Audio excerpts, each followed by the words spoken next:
we driving? This is an Opel Mokka. I feel like it when I talk foreign.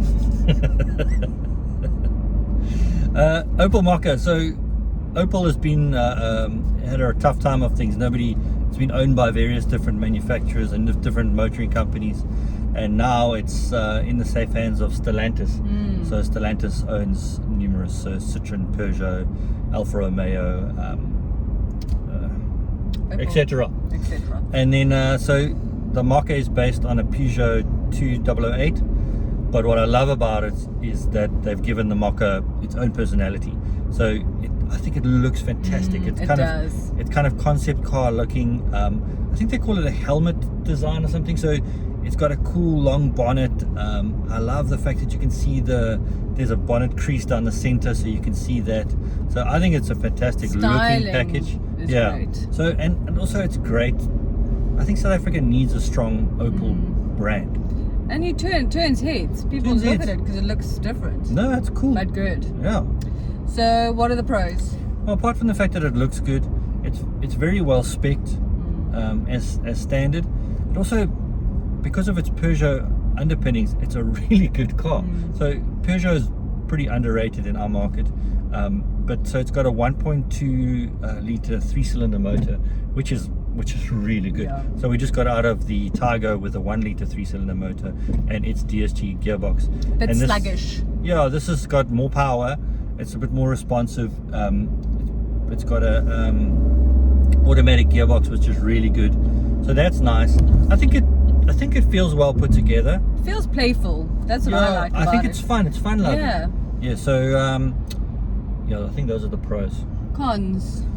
The cons are, I don't particularly like this the dark cabin. It makes the car feel more compact than it actually is. Very much so. Like claustrophobic. Yeah, well, claustrophobic's quite negative. Not if you suffer from it. Okay, but I think the cabin is airier than it comes across. It's got decent legroom. The boot's a little bit small.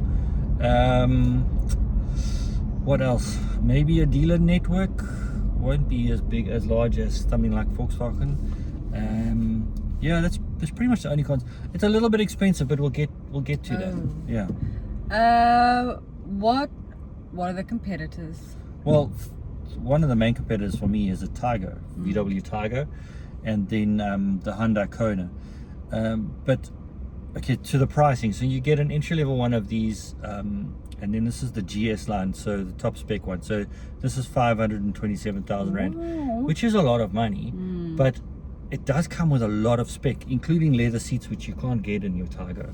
It's good. This one's got the bigger infotainment screen, digital instruments. It's got all the safety gadgets, so the lane change assist, the collision response. It's got keyless entry. It's got satellite navigation. There's a lot in this car. You can't actually spec anything else. Heated seats, climate control. So the Targo we were in only had manual aircon. This has got climate control. I don't know. It's a lot of money, and when you say 527,000 Rand for a compact, I don't even know if it's an SUV, a crossover. I was going to ask you that. I don't feel like it's very bumped up. It's not an SUV. No, not particularly. It'll be a crossover. Oh. Yeah. Okay. So I don't know. Maybe it's a con, or maybe it's just a broad thought. Is what I'd really wish is that all Opels look like this.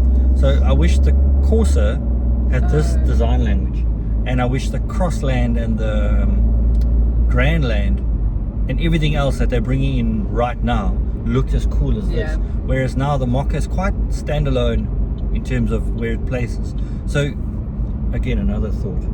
Where Volkswagen is winning this battle is that it, like we mentioned, it has Polo Viva, Polo, T-Cross, Targo, T-Roc.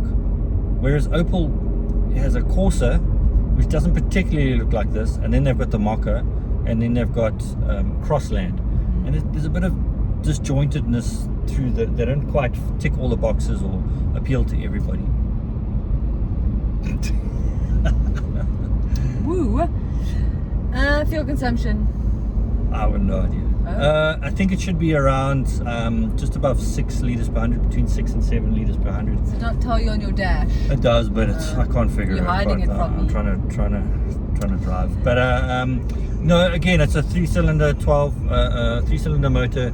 It should Turn the be. It radio should be. I've done the radio for some reason. It'll be efficient, but buy punchy one? still. Yeah, I think it's cool. I think it's a bit expensive. I think it's expensive. I don't think I would buy one. If I was younger, this seems like a more funky car, like just like a student vibe. It's got a bit of a mini that's Cooper exactly. kind of don't need, but that's not fair because it actually does have practicality. It feels a bit anti-establishment. That's a good way to describe it. I like it a lot. I really do. love it. And again, like it's cool to have an Opel brand back in South Africa. It is great. Yeah, Nice. that's it. Cool banana. Mokka.